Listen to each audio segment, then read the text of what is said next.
So what is this conflict all about in electropneumatic circuits, or even in pneumatic circuits? Pure pneumatic circuits, we're going to have conflict as well. Conflict exists when we have two actions that are opposite that happen right after each other. It doesn't mean the conflict is actually between those two specifically. It's not always like that, but there's going to be a problem. There's going to be conflict. Let's study the conflict. So this lab is all about studying the conflict. And in this lab, we're physically going to remove the conflict, or more specifically, manually, we're going to be removing the conflict, which is actually ridiculous. But there are other ways, yes, that we will actually put circuits in that kind of automatically resolve the conflict. But for now, we're going to do it manually so we can actually study to see where the conflict is.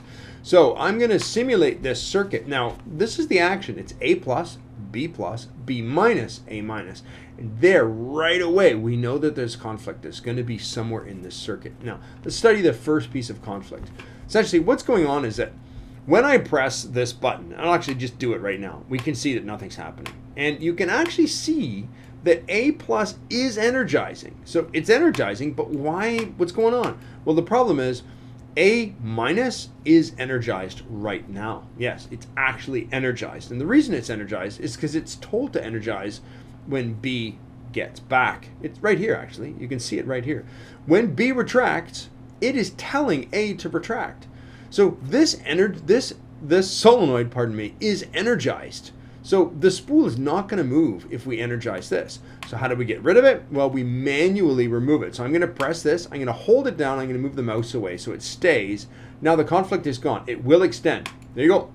Goes out. Now, cylinder B goes out, and it's being told to go out because it goes out. B plus goes out when A extends. The problem is B now has to retract. Well, it can't because this solenoid, A plus, is telling this to energize. So this is energized.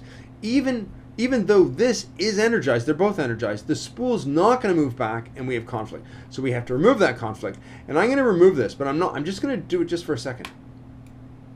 Oh, it doesn't work.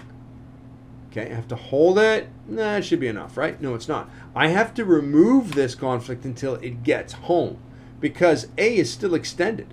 There. Now, as soon as I do that, A will, oh, I have to get rid of this. You know what? I should have closed that because I was supposed to say A will retract, but it didn't because I did not do this. See, manual control is stupid. But in this case, we're just studying conflict. Okay, I will remove this. I will hold it until it gets back. As soon as it gets back, A will retract. And now I can let go of this because when I do let go of it, press it back again, this will be open because this is only closed when A is extended. There you go. There is conflict, and that's how we resolve it. And that's really what it's all about. And now you know how to run this circuit. Okay, bye.